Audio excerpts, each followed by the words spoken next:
आत्तापर्यंत आपल्याला इतकं समजलं आहे, की बाजारात वस्तू व सेवांच्या किमती सतत वाढत असतील, तर त्या परिस्थितीला चलनवाढ म्हणजेच इन्फ्लेशन असं म्हटलं जातं. मी याबाबतीत विचार करताना मला एक प्रश्न पडला होता, की वस्तूंच्या किमतीत वाढ का होत असेल? तर या भागात आपण याच प्रश्नाचं उत्तर जाणून घेऊया. तर चला जाणून घेऊ वस्तूंच्या किमती वाढण्याची कारणे. यांच्या कारणांना 2 भागात विभागण्यात येतं. कॉस्ट पुश इन्फ्लेशन आणि डिमांड पुल इन्फ्लेशन. या दोन्ही कारणांना 2 वेगवेगळ्या स्कूल ऑफ इकॉनॉमिक्सने वेगवेगळे आधार दिलेले आहेत. सुरुवातीला 1970 पूर्वी किनिशन स्कूल ऑफ इकॉनॉमिक्सने दिलेल्या कॉस्ट पुश आणि डिमांड पुल इन्फ्लेशनच्या व्याख्यांना ग्राह्य धरलं जायचं. पुढे 1970 साली मॉनिटरी स्कूल ऑफ इकॉनॉमिक्स स्थापन झालं.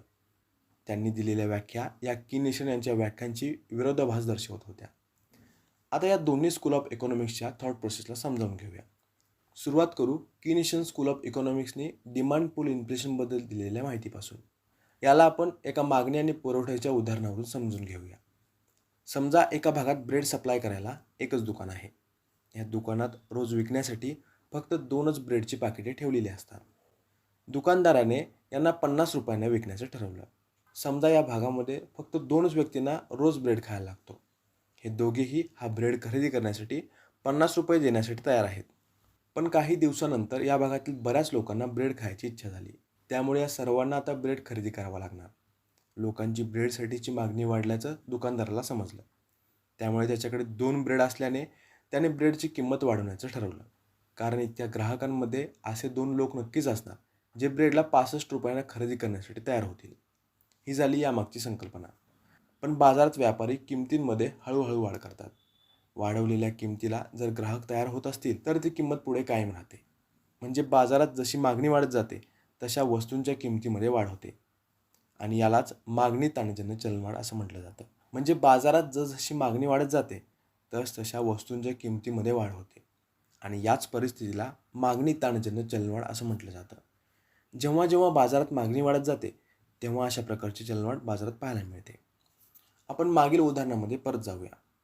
समजा आता दुकानात एकच ब्रेडचं पाकीट शिल्लक आहे आणि खरेदी करणारे लोक 2 आहेत. तर दुकानदार ब्रेडची किंमत वाढवून पाहू शकतो. वाढलेल्या किमतीला कोण ना कोणतरी विकत घेईलच. या कंडिशनमध्ये सुद्धा पुरवठ्यापेक्षा मागणी जास्त होती आणि त्यामुळे किमती वाढल्या. आपण बघितलेल्या उदाहरणात मागणी आहे तशीच राहिली, पण पुरवठ्यामध्ये घट पाहायला मिळाली. अशा प्रकारच्या चलनवाढीला बॉटलनेक इन्फ्लेशन असं म्हटलं जातं. जेव्हा पुरवठा संस्थांमध्ये काही संरचनात्मक त्रुटी असतील तेव्हा अशी परिस्थिती पाहायला मिळते.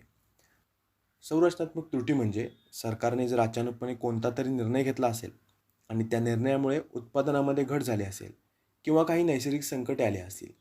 याशिवाय कारखान्यांना योग्य त्या यंत्रसामग्रीचा पुरवठा होत नसेल तर ही परिस्थिती दिसू शकते. त्यामुळेच बॉटलनेक इन्फ्लेशनला संरचनात्मक चलनवाढसुद्धा म्हटलं जातं. ही सर्व डिमांड पूल चलनवाढीची कारणे आहेत. तर आत्तापर्यंत आपण किनिशन स्कूल ऑफ इकॉनॉमिक्सने मागणी ताणजन्य चलनवाढीची केलेली व्याख्या पाहिली. तर आता आपण कॉस्ट पूल इन्फ्लेशनबद्दल बोलूया. यालासुद्धा मागणी व पुरवठ्याच्या एका उदाहरणावरून समजून घेऊ. पुन्हा एकदा आपण त्या दुकानामध्ये जाऊया. ज्या दुकानामध्ये रोज विकण्यासाठी 2 ब्रेड असतात. या दुकानाच्या मालकाने या ब्रेडला 50 रुपयांना विकण्याचं ठरवलेलं आहे. या भागात ब्रेड खरेदी करण्यासाठी फक्त 2च व्यक्ती उपलब्ध आहेत. हे दोघेही या ब्रेडसाठी 50 रुपये देण्यासाठी तयार आहेत. आता या उदाहरणाला एका वेगळ्या अँगलनं पाहूया. या दुकानात हा ब्रेड कोणत्या तरी फॅक्टरीमधून येत असणार. फॅक्टरीमध्ये ब्रेड बनवण्याची काहीतरी इनपुट कॉस्ट असते. यामध्ये मजुरी, वाहतूक, कच्चा माल या किमतींचा समावेश असतो. जर कोणत्याही कारणामुळे मजुरी, वाहतूक किंमत यांच्यामध्ये वाढ झाली तर पुढे बाजारातील अंतिम वस्तूच्या किमतीवर याचा नक्कीच परिणाम होणार. फॅक्टरी ब्रेड रिटेल दुकानदारांना अधिक किमतीने विकणार आणि परिणामतः दुकानदाराला सुद्धा या ब्रेडला अधिक किमतीने विकावे लागणार. तर या परिस्थितीमध्ये मागणी आणि पुरवठा यांच्यात कोणताच बदल झालेला नाही.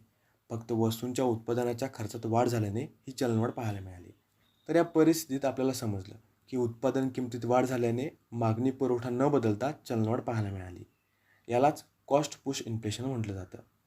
तुम्ही या कन्सेप्टला इन्फ्लेशन टॅक्स या संकल्पनेशी जोडू शकता. याचा व्हिडिओ आपल्या चॅनलच्या प्लेलिस्टमध्ये उपलब्ध आहे. तर आत्तापर्यंत आपण किनिशन स्कूल ऑफ इकॉनॉमिक्सने कॉस्ट पुश इन्फ्लेशनबद्दल सांगितलेल्या व्याख्या अभ्यासल्या. आता आपण मॉनिटरी स्कूल ऑफ इकॉनॉमिक्सबद्दल बोलूया. यांनीसुद्धा चलनवाढीसाठी कॉस्ट पुश इन्फ्लेशन आणि डिमांड पूल इन्फ्लेशन हीच कारणे असल्याचं सांगितलेलं आहे. पण यांचा दृष्टिकोन थोडा वेगळा आहे. यांच्या मते मागणी तेव्हा वाढते जेव्हा लोकांच्या हातात पैसा येतो. म्हणजे जेव्हा ग्राहकांची खरेदी क्षमता वाढते तेव्हाच मागणी वाढत असते. तर कॉस्ट पुश प्रकारामध्ये वस्तूंच्या किमतीत वाढ झालेली असते. वाढीव किमतीला लोक तेव्हाच वस्तू विकत घेतील जेव्हा त्यांच्या हातात पैसे असतील. यांच्या मतानुसार कॉस्ट पुश इन्फ्लेशन ही कोणती स्वतंत्र संकल्पना नाही. मागणी ताणजन्य कारणावरच कॉस्ट पुश इन्फ्लेशन आधारलेलं आहे. यावरून एका वाक्यात त्यांचा निष्कर्ष काढायचा झाला तर लोकांच्या हातात अतिरिक्त पैसा असला की चलनवाढ होते. तर आतापर्यंत आपण चलनवाढीच्या 2 मुख्य कारणांना अभ्यासलं. कॉस्ट पुश इन्फ्लेशन आणि डिमांड पुल इन्फ्लेशन. पुढील भागात आपण काही इंडेक्सचा जसं की WPI म्हणजेच होलसेल प्राईस इंडेक्स आणि CPI कन्झ्युमर प्राईस इंडेक्स याबद्दल सविस्तर माहिती घेऊया. आय होप हा व्हिडिओ आपल्यासाठी इन्फॉर्मेटिव्ह असेल. अर्थशास्त्रातील अशा संकल्पना जाणून घेण्यासाठी बुक्सतावा प्लेलिस्टला फॉलो करा. Thank you for watching and supporting बुक्सतावा.